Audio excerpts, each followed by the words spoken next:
of them represents the next generation of their family's business.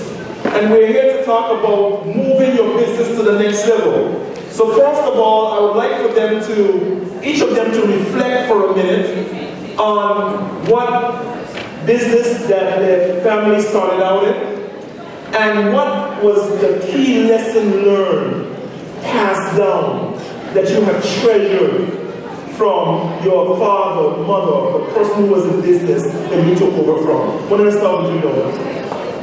Okay, good afternoon, everyone. I'm happy to be here. Thank you, Mr. Lamont, for inviting me my second year of welcoming me last year. Yes. Thank you. For me, my father started a pharmacy as a partnership some 45 years ago. And he started the pharmacy, but then he moved to St. Thomas. So my grandparents ran the pharmacy. But I remember, like Dr. Smith was saying, I lived in St. Thomas, and every vacation, every summer, every Christmas, we went to Tortola. So I became very familiar with the place, and I really liked to be in Tortola, and we worked in the business. So we were always involved in the business. And then, sadly, my father passed away, and I moved to the BVI as a result of him passing away. That was not my intention initially, but my grandfather was still alive. I wanted to take him away. He did not want to leave, so it just meant that I had to stay because I was not going to leave him. But anyway, I took over the business, and the one lesson I remember my father always instilling in my brother and I, because he was a banker by profession, is staying out of debt. Okay? Staying out of debt. And I know we don't hear that message enough today, but all the crowdfunding and funding, one of the things I think we need to pay close attention to is not getting over our heads, because when we do, it creates a lot of additional problems. We can't sleep at night, we become ill. A lot of times we can't even know what's causing the problem, but it's stress or debt-related stress. So I always remember my father telling us, stay out of debt, stay out of debt, stay out of debt. Now realistically, we must acquire some debt. There's a certain person who cannot make without going into debt. For instance, a mortgage. But there's some that we definitely can avoid. And I think we need to focus more on avoiding debt, the small purchases of a car. We could get a luxury car till we could really afford a nicer car, because then we have less headaches, less stress. And I'm in the pharmacy business, and as a result of debt-related stress, I sell a lot of medicines. And they're like, so I would really like to not have to do that. So let's focus on trying to stay out of debt as much debt. Thank you very much. Michael, same question to you, all four of you. Good afternoon. Me, Yes.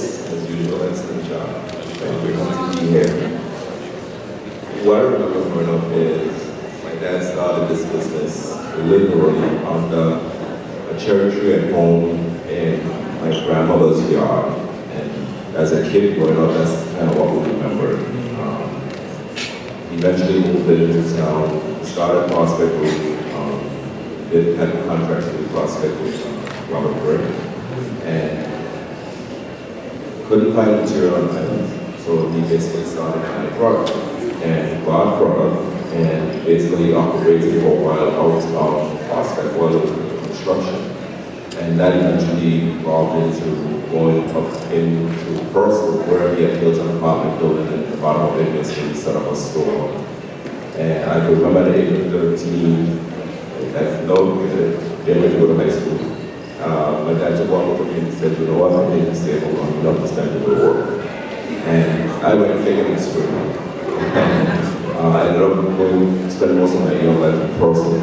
But then one of the things that I learned about this industry that I'm in is that I love this industry. And one of the things that my father always instilled in me, getting involved in business at this level, is don't do it for the money. He said, do it to serve. Because he said, if you go to serve, the money will come. And he said, if you pay attention to your customers, you will understand that you will build something that will be unlike anything else. The thing is with me is I love what I do. And when what you do doesn't feel like work, and that's kind of where I am, because I'm in the office sometimes from 6:30, 7 o'clock in the morning until 8, 9 o'clock at night, right? When what you do doesn't feel like work, when you have a passion for what you do, you end up doing it well. My mind is constantly going. It never stops. And my family, my brother especially, because my brother actually works hand in hand with me now.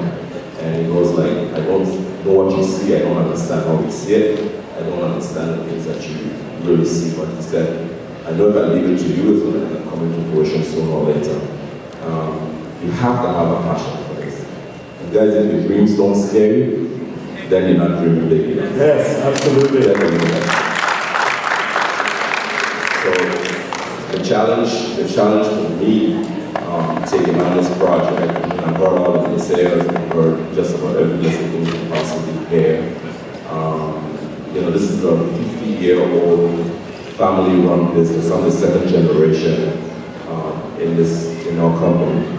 My challenge right now is to take this to the third generation. And that is becoming more and more challenging for me as we're having a harder time finding in anyone in the family that really have an interest in this industry that we can actually take it to a third generation.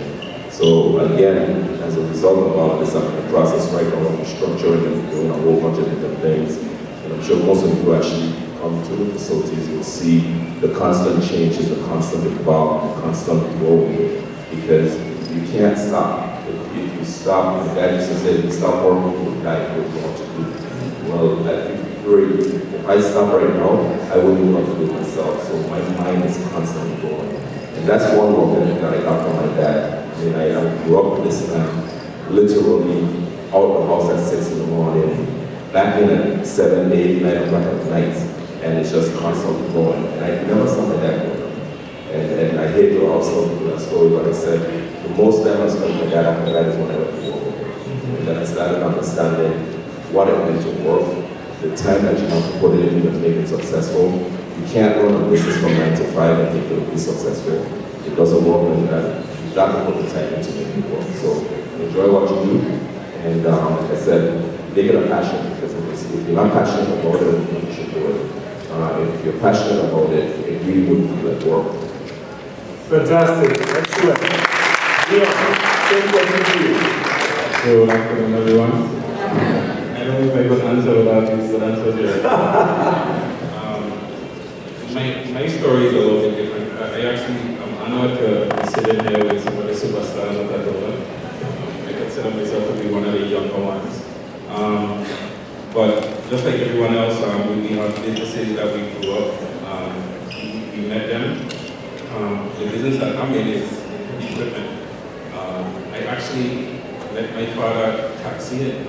So, to go from taxiing, he saw the opportunity to buy a backhoe and a truck and an excavator.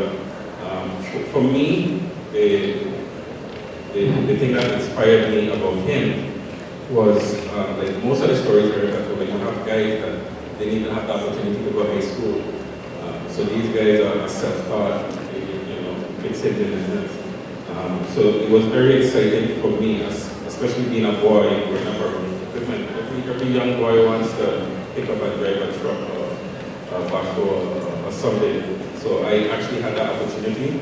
And I know like most of you guys out there, we don't grow up with, I don't know if they still have a summer break or a Christmas break. So when you see us up here now, we're doing different things, just like Michael said, we hear everything under the sun, but you put in so much time from even at a young age, it just comes naturally to do something. So for me, growing up and seeing my dad do what he did, he loved it. And like Michael said, it doesn't feel like a job, but it sometimes feels like a career.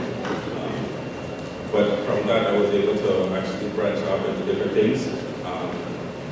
So from the heavy equipment, we were able to form a company construction management company, found an engineering company. So I was allowed to be in the business and actually have some foresight and some decision making. Then say, well, let's look at some of the trends that I told them. Do you then want to just work for someone, or do you then become the guy that hires yourself? So for me, changing it up a little bit was to go after your own projects, hire yourself, which eliminates all the competition that you would ever have. But it then presents so much more opportunity for yourself to grow. It's amazing. But I think it starts with your parents first, them being understanding and moving to actually give you the opportunity to make mistakes and different things. I don't know if I answered that question. Absolutely. Give a round of applause, everybody. That is great to you. Good afternoon, thank you for inviting me to this forum. As others have alluded to, if you don't enjoy what you're doing, then it's not the business to be in. I think what separates me from the other three colleagues here is that the business that I'm in is so diverse. Both of my parents, they're individual business persons of their own. So my mom was into travel agency, so she had her business going with that, and my father was more into consulting, and he got into cruise ship business, and he got into everything. And if you look at what our group really constitutes right now, we're into aviation, we're into sea transportation, into land transportation, freight, you name it. I think the key to success for our family business has been diversification. If we stuck in one field, I don't think we'd be as successful as we are. And in agreement with the rest of the panel, my parents, we didn't allow us to have summer breaks either. I can remember as young as 8 years old, we come from school, we're back at the house, we're doing things with them, we were either in the agency working, all summer. I heard my cousin, he started at 6 in the morning. My father would have me out on a boat at 4 in the morning. And you have to learn every aspect of the business. So if you're going to own boats, I had to learn how to run them. If you own vehicles, I had to learn how to drive all the vehicles. We managed airlines, they wouldn't let me fly them. That's the only part that I didn't get into. But it's truly a labor of love, and having so big a family really makes it easy for me in what I do. As Michael also said, taking it to that third generation is really going to be a challenge. You have to get the interest of that next generation at a young age. But what we face today, what we're competing with as competition for attention of these kids, it's tough. What my parents had to face with us, they thought was tough. It was easy. But all of us are still involved with this. The next generation is really going to be a struggle. But my advice to all of the entrepreneurs here, if you like what you do, keep at it. But don't limit yourself to just that one aspect. Think about how you can expand your business beyond just that one thing. Because today it might be a success. The next year, someone else will come in and have the same idea you might. So you want to think of how you can elevate yourself beyond any other competitor coming up. Excellent. Very good. Round of applause. And so all of you started with your family members having a passion about what they think. And they brought you on board. And now you are in the place where you must chart your own course. So tell me what went into you deciding to move the business in one direction or other. Was it a passion of your own? What was in the decision making in terms of you taking on the business and moving it in the direction that you've taken it today, now that you have the right to make a decision? Let me start with Michael, and then I'll move around the panel. Well, that's really easy. If you look at our country and where our country has evolved over the years, as Dion said, all the services that are necessary in this country are critical, and we as media and landers need to have those preferences in doing some of these things. We got that opportunity to do it, because in doing so, you can bring all sorts of other people along with you, and that's really critical. My dad used to say a thing to me one time. He said, if the country's going to work, you can't be a part of the work of this country. What's the point of going to the country? And that's something, when I ran for public office, that's something I live with. What's the point of growing this economy or this country if we can't be part of the catalyst that makes it grow? So for me, it was really simple. And again, like I said, my mind constantly works. And I'm constantly, I did a lot less with a gift and a vision for my industry. I don't know about everybody else, but I can see things in my industry years ahead, constantly. And I do a lot of trade shows. I'm constantly at trade shows. I'm constantly traveling. Somebody told me to go back that thing one time. But that's basically how you stay ahead of what's going on in the industry. You have to basically see what's happening in the world, understand what's going on. I talk to a lot of my friends in the industry. I talk to friends. I have friends that came out in Turks, Aruba, Louisiana, and these folks run huge, big, successful businesses. And you ask the same question, how did you do it? And I'm constantly learning from other people. And so you can't be afraid to ask questions, and you can't be afraid to take chances. You're not going to survive by being afraid. You have to step out on faith. Like I said, your dreams don't scare you, you're just not thinking of that. My dreams have scared me a lot this lifetime because my mind constantly goes all the time. I see a BBI where we as a people, right, are at the forefront of a lot of the things that are taking place in it. I think that's really critical for us. No disrespect to anybody in any way, shape, or form. I think we need all facets to make the world. But if we as a people can't be a true part of the process, I think we're really defeating the purpose of what we're trying to do here. Because, like I said, the next generation, try to get the next generation on board and get them to understand that this is your future. This is what you kind of need to consider, right? If you can't create a path for them to be a part of what's taking place, then we're really missing the bigger picture. So for me, it's critical, and I've tried my best forever that I always hire female members. It's a challenge. It has always been a challenge. But it's one of those challenges that I won't give up on. And as a matter of fact, we've just started that process again, where we're looking for young female members that really want to be a part of what we're doing, and basically teach them, train them, get them to understand the significance of what we're doing, what it means to the community. Because it's so critical that we stay a part of this growth process. And I'm going to drift a little here in saying that we need government to understand that they have to put the people first. Not a political speech, guys. It's just a reality of what we're dealing with. Because at the end of the day, there's no other place for us to be unless we go to except here, right, in these islands. So it becomes critical that governments understand the role that people need to start playing in the economy and make the pathway clear that all people have an opportunity to learn. And then don't take persons like us to prepare and get upset with us because we are stepping out on faith to take chances to try and make it work. I'm sure everyone will take the challenges that we all have, just even trying to maintain things that we're doing. But I think if government start playing a bigger role in the things that I see in front of me, I think you have a lot more entrepreneurs in this country and very successful entrepreneurs in this country. Thank you very much. Now, let me tell you some questions today. I want to answer some other different questions to get some variety.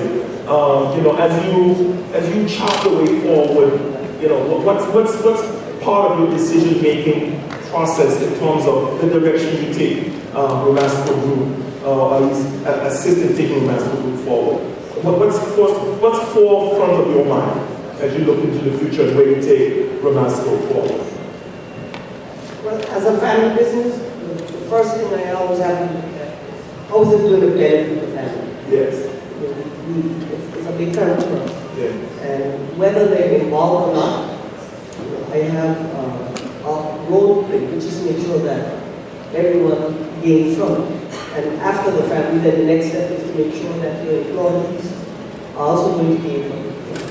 If they're not comfortable in the work, they're not going to produce. So I find it to just work hand in hand. Yes. If I can have my staff happy, Yes. enjoy what they do, the end game is the customers who we're servicing are going to enjoy what we're offering, and it's going to reflect good on the company. Yes. But first and foremost, to make use about making sure our family is good and happy about what we're doing. Fantastic.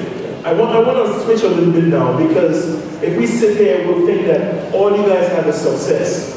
But, you know, in getting to where you are, you've had some challenges.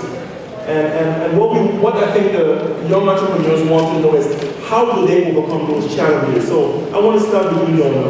Tell us about a challenge you had in your business and what you drew on to get over that challenge and to keep people moving forward. As young entrepreneurs will face challenges as they move forward in business.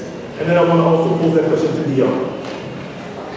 Okay, before I respond to the question, I just like to say that, Michael, I agree with a lot of what you just said, relative to the government playing a bigger role in, supporting businesses.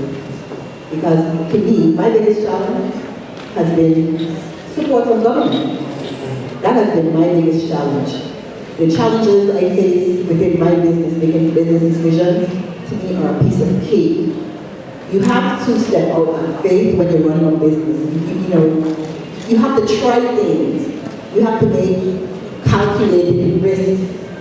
And every calculated risk that I have taken, to me it has paid off. I've seen where the bottom line has increased. I've seen where I've grown customers and business. But with government, it's a challenge. I don't think they understand the importance of a small businesses. And I don't know how we can help them. Maybe we need to come together as a group and approach government. Seriously, I know we have the chamber, but we really have some unique issues that we need to have addressed by government. That's my biggest problem. Okay. That's my biggest I want to follow up on something, because I'm sure every entrepreneur here heard you say that you make calculated risks, and everyone, you see the bottom line grow. And I'm sure that perked a lot of entrepreneurs' ears. So can you give us some insight into what you consider, what you review, what you analyze, and to come up with those decisions to move forward in a particular area that maybe entrepreneurs can learn from as they decide on decisions that they need to make? What are some of your inputs before you decide yes or no, forward or backward for a particular thing that you may be considering? Okay, firstly, let me say, when I took over my dad's business, I wasn't trying to be the biggest, but I wanted to be the best. So I knew to be the best, I needed to have first a good product and then provide good customer service. And by doing that and putting that first, I've been able to grow the business. And fairly rapidly grow the business to the point where, I need help. But in making calculated risks, for instance, you have to decide, well, when I expand, can I expand? You see the need because you see your customers coming in and you can't necessarily satisfy them like you used to. So you know that you need to do something. And say that something needs, well, you're going to expand. How do you do it? Do I borrow $500,000?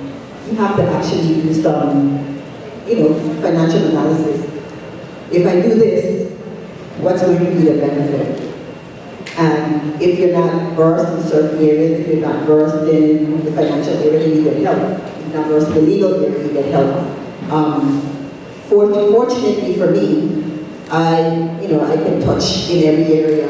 If I need, more advice, then I go and I get more advice. But you have to weigh everything. If I invest $500,000, what are the returns going to be? Yes, and how long is it going to take me to recoup? And see my bottom line increase. Every decision I've made, I've expanded like 3 different times, and I've run out of room to expand, and I've reached out to government, deaf ears. They hold me back on issuing permits, we're not issuing permits. Listen, we are growing businesses. You're going to face some of the same problems when you start your business, you rent your first space, then you buy the building you were renting, and you want to continually grow, but there's no support. And we play such an important role within our country that we need to be listened to. Government just needs to support us better. Great. Did I answer your question? You certainly did. Do analysis. See how this is going to affect you. What's the long or short-term payback period for your decisions? Yes. Fantastic. But you always need to step out. You always need to take some kind of risk. And like Michael said, you know, if you're feeling safe, you're not doing something right. Yeah. And you do have to love what you do. Because I don't feel like I'm working. You know, I don't. I actually love what I'm doing. I love getting up in the morning. I can't wait. I go home late. But it's that feeling that you know, I'm working for myself. Yes. You know, I can make decisions.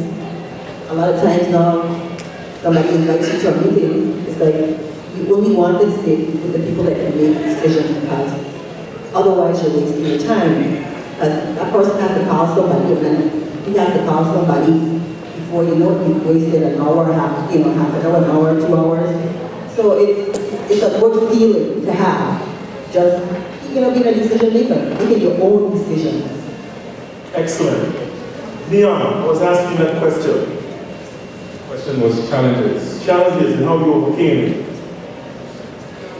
No, can I keep it real? Yes, keep it real. I ain't sure if y'all want to hear this answer. My hardest or my biggest challenge has been us. Being in the heavy equipment field. Tatola isn't a place that you can't find guys to the different places. So in my industry, I would say it's not saturated, but it's flooded. So me coming to anyone in your foundations, you don't necessarily have to come back. You have 6 or 20 different options.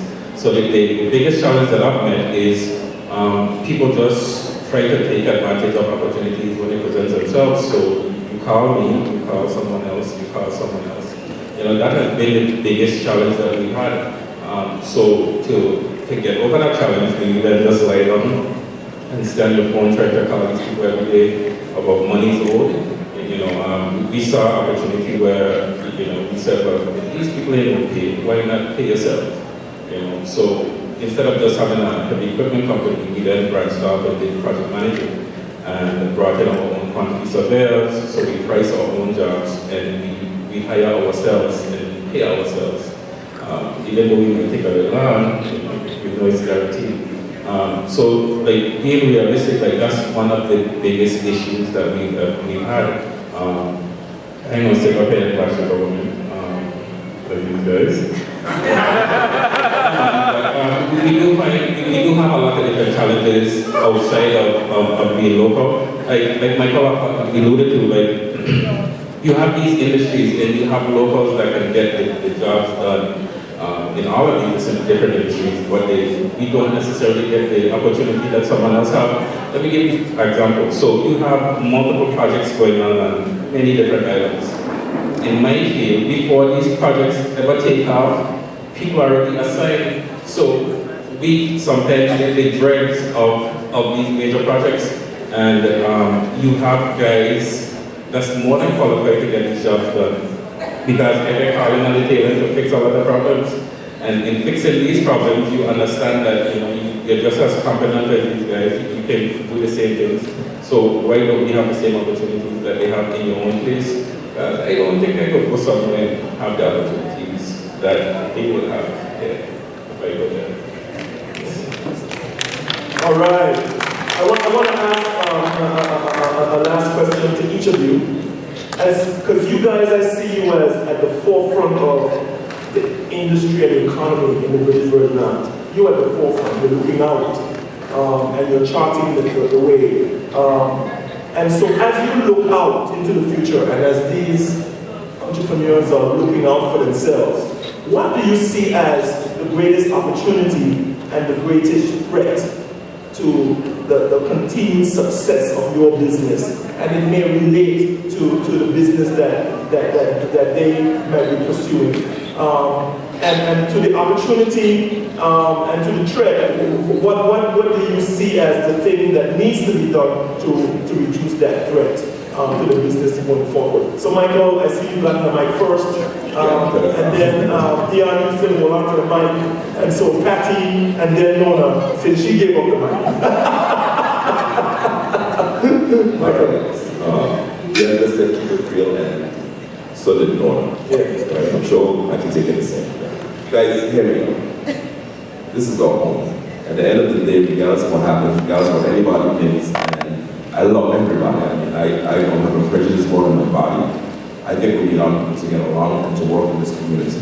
But we have to understand that first and foremost, and this is, I'm not running for anything, don't think I am, but I'm one of those big islanders that's really passionate about my home, about us as a people, and the role that we play in this community. I sit here and I watch all these young persons that are trying to get a foot in the door to become successful in things that they believe in.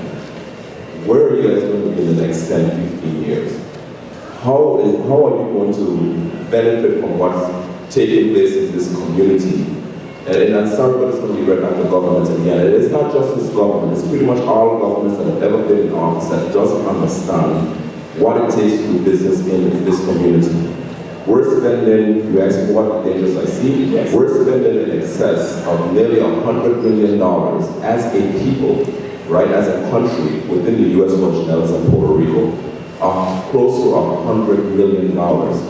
What that means to you and to me is that the revenues that we should have circulated through our territory, it doesn't circulate. It's going to take a government with, an expression with some cojones, with some balls, that's willing to make a tough decision where this country is concerned and understand that the British Virgin Islands compared to the U.S. Virgin Islands is a foreign country. That's what they see us as. It is critical as a people, as a government, that we figure out how to keep the revenue circulating through the territory. I'm not an economist, but the one thing I understand about money, and I understand money really well, if money doesn't circulate through the economy at least 4 times, you can't make anything. The problem with the British Virgin Islands is this: all money circulates if we are lucky, maybe once. If we are lucky. That chain effect, right, impacts all of us in every way, shape, or form. It stops our businesses from growing. We don't have the ability to. Guys, I have friends in, I'll give you one quick example. I have friends in Turks and Caicos, similar businesses like we have, right? And I always say, and I'll say it publicly, what do you like Michael Missick that just got thrown in jail in Turks and Caicos or not? Or what do you do like him? The one thing that I admire about Michael Missick is that Michael Missick put his people first. Okay, he got a little greedy in the end, and he went overboard where he shouldn't have, right? And that caused him distress. But one of my really close friends is the former premier, the acting premier of TCI in Turks and Caicos, and he said to me, he said, Michael, if Michael Missick could run again in this country, the people would be letting him hands down, no questions asked. And I said, why is that? He said, because everything he did, he put his people first. He's always concerned about his people. Not greedy, but he was always concerned about his people and made sure that his people were part of the process. If we don't start protecting the British Virgin Islands with British Big Islanders, everything that we're seeing here today, right, would be pointless. You understand? If you don't have an advantage to be a part of this economy and enjoy the growth that you should deserve to have, we are going to lose big time. We have to find the right people in this country who are truly concerned about the people of this country and moving this country forward. I've been told that I'm selfish. I've been told that the only thing I'm concerned about is myself and my business. And I said, guys, if that's all I was concerned about, I would not be fighting these fights to try and make sure that the revenue is still within this country so that it's someplace that all of us can actually benefit from. So you ask me what I'm concerned about, my biggest fear? My fear is that in the next 5 years, right, that these revenues that's been spent outside of this territory will continue to grow, and all the hard work and effort that everyone in this room right now that you're trying to put forward, it will go in vain, because those revenues will continue to leave this country and will not impact this country. if we don't find the level of leadership and give to about these people that cares about these people and where these people go. This is the indigenous and people in this country represent less than 30% of the population, right? But they control who goes and sit in what office. If we don't start doing something and get all people to be a part of the process, all of us will ultimately fail. Thank you.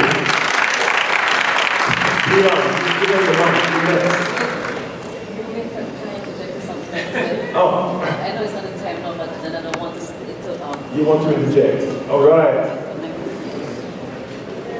I know that you said that the big and the people who live here are going to move to St. Thomas and Puerto Rico to shop and stuff like that. You are the business owner.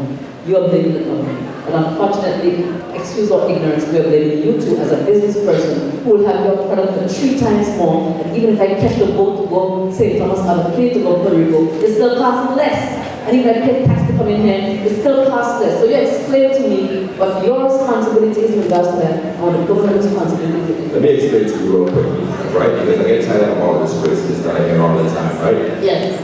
It costs me nearly $8,000 to bring a container to the British Virgin Islands. It costs in St. Thomas, landed the same container for $300. Why? Because we are a foreign country. So once you leave the shores of the United States, right, you're considered going to an international destination. Let me even break it down for you a little further than this, my love, right? Clarence Thomas Limited, right, is more competitive, and we're not good on everything, we're not the best on everything, we can't be. But what we have found is that we're more competitive than even the US Virgin Islands. In many ways, we spend, I have a department that literally sits and serves Amazon, serve Home Depot, and constantly doing comparisons. This is how we stay ahead of what you're doing. I know what the numbers are. I'm not even asking you, I'm telling you. My friends that run MSI in St. Thomas, I know what their numbers are compared to what we're doing. We are at a disadvantage. St. Thomas pays 6.6% excise tax to get product into the country. The British Virgin average between 10 to 15% to get product into this country. We are at massive disadvantage. The only way this works for us, if you have a government that have the balls to sit down and shut the borders down, figuratively speaking, between the US and the British Virgin Islands, change the tax structure in the country so that retail businesses have an opportunity to survive and compete. So all these things sitting here have that opportunity. And still get to that stage. All right. That's okay. Come on, give them a round of applause. Yeah! Thank you for the question, Carol. We got to an answer. Come on, Leon, it's your turn.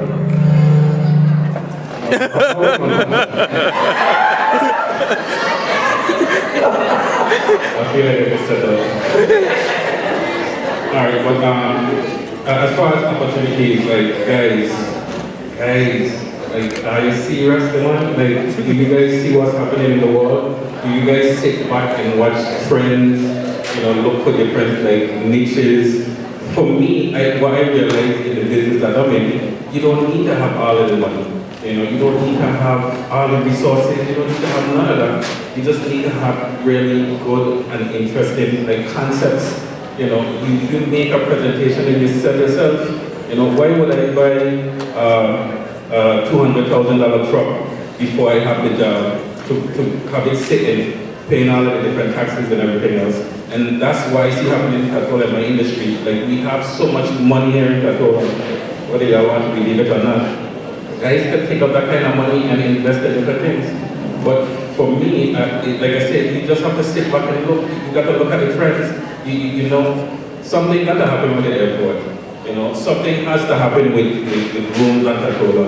You know, the yachting industry is going to grow. So my thing is, what are the different niches that you look for? Like when I sit down and I plan, like I sit back and I look, you know, my competition is guys that, you know, didn't have an opportunity to go to school. So you're telling me I'm using my brain power to figure out something to not spend as much as they do. You know, so it's really straightforward, but you just have to sit back and analyze it and make a conscious decision moving forward. And when you make that decision, you actually have to take a chance with it. So for me, guys, like you have social media. I could go online and figure out anything for any job, you know. And I don't feel the industry that I'm in, that these guys can do the same thing. So for me, I consider myself to be way ahead of the industry. Probably not financially, but they're going to catch their tail and think about it just because I think my mind is to the point where, you know, anything is possible. You know, and the opportunities that we have on different islands, like the mosquitoes, the knickers, Walnut Bays, you see these guys doing amazing things, and you could go online and see what they're doing, figure it out, and figure out how to implement it in your business to the day-to-day activities. I mean, I don't want to say simple, but you just have to be crafty. All right. Well,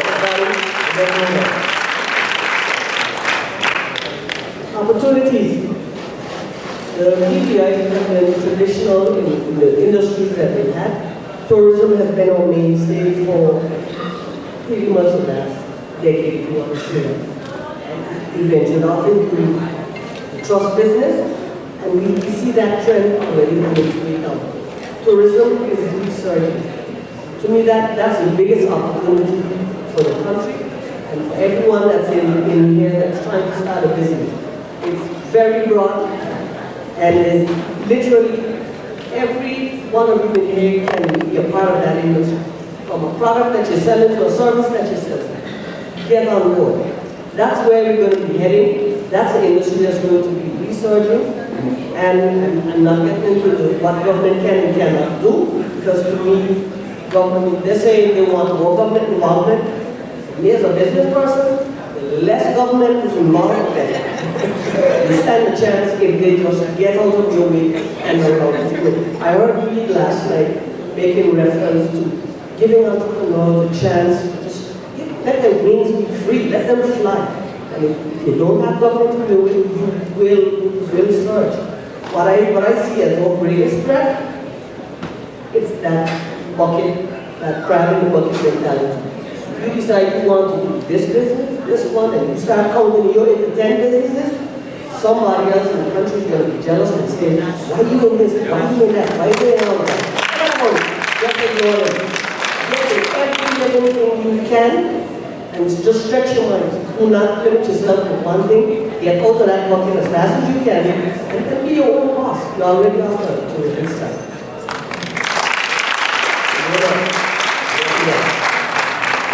Okay, I see lots of opportunities. Like Patty said, we've been writing on tourism. The trust area is on a down, and I'm pretty shaky. But there's so many opportunities, and one thing I've noticed here at the BBI is if somebody opens a coffee shop, then you see another person opening another coffee shop and compete with that individual. And you see 3 or 4 other coffee shops, and it applies to beauty salon, bars, and all those things. Bars seem to be very profitable, but some of the other ventures are not. I see minimal business in some of the beauty salons complaining. But to me, we need to look for needs. What do people need? What do people need? And once we figure out what a sector needs, then fill that need, instead of just trying to do what everyone else does. I think the biggest threat is us. We are our biggest problem. I agree to it, Patty. Yes, if government could get out of the way, I think businesses could have a freer hand. It could be a lot more successful. There won't be those limits and those stumbling blocks placed in their way. So let of a government hand, and just people do the research. I always on the net, see what's happening everywhere else. It's going to happen here. Even if it trickles, it's going to eventually happen. So be ready when it comes. Fill those niche areas. Trust me, don't try to get rich overnight. You may make $1 today, $2 tomorrow, $5 the next day, but eventually, if you're filling a need, you will make money. and you start making lots of money because you become better at what you're doing. So you be a lot more productive, more efficient. I mean, to me, there's so much opportunity. So much opportunity. And I have diversified. Diversification is very important. Very, very important. In addition to the pharmacy, we have residential and commercial property space. We have lots of other things. You have to diversify. You have to. That's the key. But you have to try new things. It's very important. You have to try new things. And we know what those things are. We are in a good position because when something happens in the States, it takes a few years before it trickles down to the islands. So we could be getting ready all the time. That's not working anymore. Eventually it's not going to work it. Get ready. Get in that business. Thank you very much. Can I give them a round of applause? Entrepreneurs who are at the forefront of BPI business. Thank you guys very much. We appreciate it.